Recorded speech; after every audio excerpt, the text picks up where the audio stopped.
Hey tubers, welcome back for another adventure. So 72 hours ago I rented this Caterpillar excavator. You guys could see it's a 303.5 E2 CR, whatever that means. And here it is. So it's rubber tracked, weighs a little over 8,000 pounds.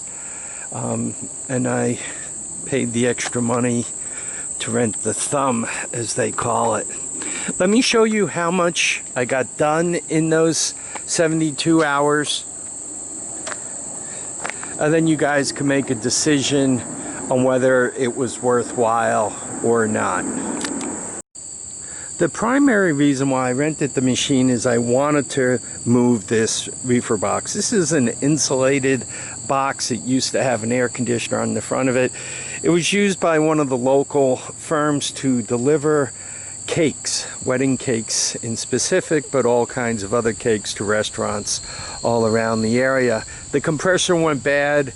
They took the truck out from underneath it in Isuzu, I believe, and sold it overseas, took the box off, and I bought it. It weighs probably around 3,500 pounds, give or take a little bit. It's got a steel bottom, it's insulated, diamond plate, so it is pretty heavy. Anyway, and I have stuff in it, so it's probably around 4,500 pounds. And I wanted to drag it from up there where it was down to where you currently see it. I was doing pretty good dragging it along. I just hooked a chain to the front, to the back bumper of it, or the back step, so to speak, and dragged it along. And it worked pretty good until the dirt kind of piled up underneath it. Then I had some trouble, and you guys could see the lolly columns. I actually had to get to the point where I would jack it up and slide it on the lolly columns or pipe or whatever else I could put underneath it. So it did its primary mission. I thought it would be stronger, but quite honestly, I guess if you're trying to drag something that's more or less glued to the ground, one shouldn't be surprised if you have trouble doing that. So it did what I was after, doing it from a primary point of view. The second thing I wanted to do was tear this stump out of here, but if you kind of look at the base of that and you see how much wood is there, you realize no way in heck. So it couldn't really move it, and I even tried to pull this stump out of here, and you can see I kind of tore some pieces off of it, but I really couldn't yank that out. So it didn't do great at that mission.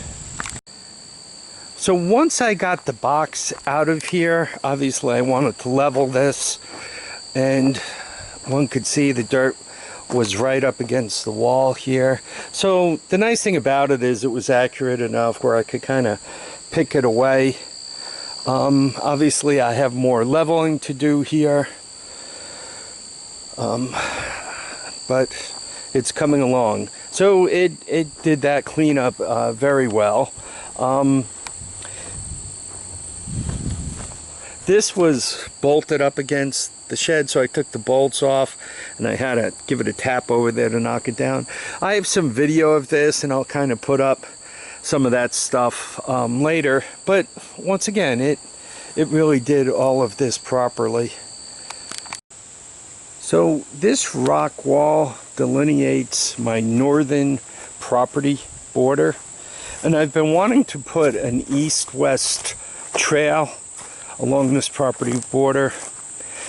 So I used it to kind of drive in here, and you guys could see broken branches and a whole kind of mess. And particularly up against this tree, there were vines and poison ivy, and other trees were interwoven in. So I was able to kind of crunch my way through it and then rake it all down, and you guys could see it here. Once I cut up this little tangle of brush, right, I can lawnmower my way right through to continue the trail to where I want it to come out on the driveway. One of the things that probably saved a bunch of my fingers is that rock used to be right there where that indentation is. and I was able to just pick it up and place it right on there, and that vine of poison ivy is holding it right in place. I'm on the driveway walking in the direction of the trail, and just to give you an idea, this is approximately how far down I made it. I don't know, 40-50 feet, and I only have like another 20 more, and this is where that's going to come out. So that'll finish up that trail. To be able to put the refrigerator box in place, I kind of had to clean out this area here, and it did a nice job on that for me. And it also allowed me to, once again, continue the trail down here, and it cleaned up a bit in here to allow me to continue the trail behind the coal bin and up along the property line. So this will be great to get this trail system straightened out. My property line also ends like right around here, so should the property behind me get developed, I still have the perimeter of my property to ride on, which gives me quite a bit of space. I have about 2.5 acres here. Okay, a little bit more of the property line trail. I mean, obviously, it was a lot easier to drive an excavator through here with all those tangles of briars and bushes and poison ivy and everything else, bees, snakes, than it was to try to bushwhack my way through here. So you guys could see it comes right up to the back of the truck, behind the coal bin, up along the property that way. And if you head back this way, this eventually loops around and comes out by where the barn, where the collapsed barn is. Once again, this isn't necessarily on my property. As a matter of fact, it's not on my property at all. But it just kind of extends my trail system a bit.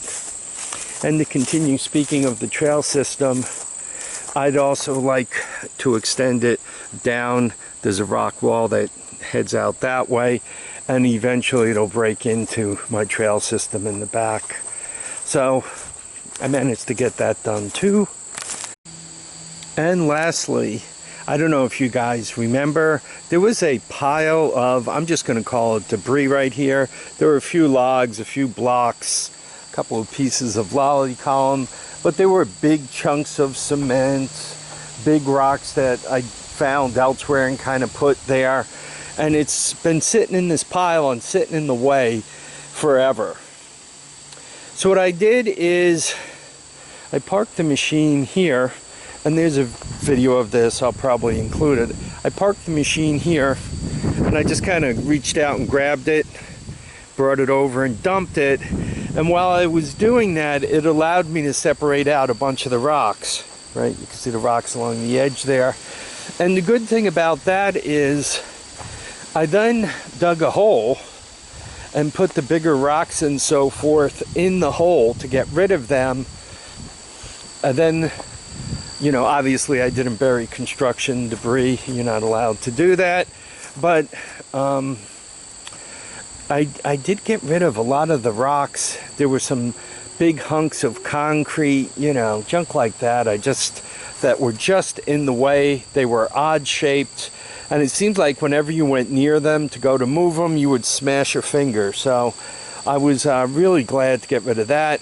I also, this dirt, though there are some rocks in it, is relatively clean. So I'm going to put that behind the barn to finish leveling out this mess. So this cat was at my house for about 72 hours. I probably put somewhere 15 to 20 hours of use on it. But honestly, the thing just doesn't use any fuel.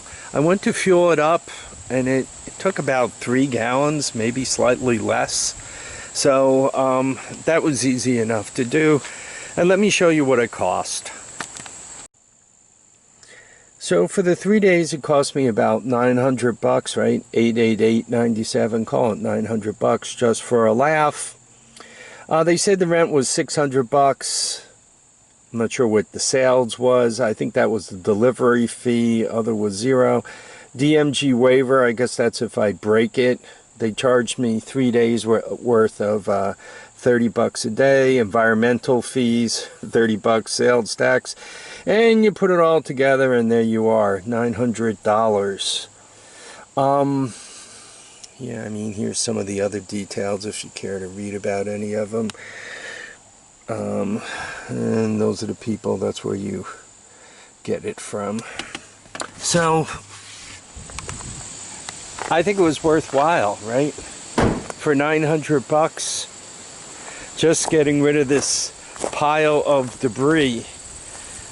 How much labor would it have been for a person and a wheelbarrow with a shovel just to load those rocks and get rid of them, right? The holes dug, they're buried. How hard would it have been to, I guess I would have put a come along to that thing. When I moved the freezer box the last time, I used my backhoe loader and I kind of slid and pulled and dragged it about on those lolly columns. I was afraid of breaking the backhoe loader, popping a tire or something, so I figured I'd do it this way. So what's that worth? What's leveling this worth? What's getting those trails done worth, right? And I mean, all of this done, if I would have been organized, quite honestly, I probably could have, if they would have delivered it at 6 o'clock in the morning, they probably could have come back for it at 6, 7 o'clock at night, and I could have had it all done. I kind of dragged things out a little bit because I didn't know what I was doing, didn't know how to operate the machine. It took me a little while to figure that out, so that slowed me down. And then, you know, I knew I had it all these days, so I spent some time, more time thinking and planning than actually being operational. If I had all the same work to do today and the machine was delivered, you know, like tonight, I would be able to give it back tomorrow, Tuesday night, fairly easily, because now that I know how to operate it and I kind of know how to sequence things a little better, I could have got more done. One does have to pay attention because it will tear up the grass, and if it is muddy, I imagine you can make yourself one heck of a mess. I mean, a mess that Pigpen would be proud of. So do put that into consideration when you rent one. I was lucky I rented it. The weather was absolutely perfect. So this was my experience. I would like to consider it pretty positive. I'm happy with all I got done and all I did. I was happy nobody got hurt. No, the machinery didn't get broken. No broken windows, none of that kind of stuff. So all in all, I don't think it could have gone any better, so I'm happy. If anyone has any questions, please do ask. And in the meantime, I want to thank you all for watching this presentation from Hoarding Mayhem. Please remember to keep your feet down, your heads up, and get out and enjoy each and every day. Bye now.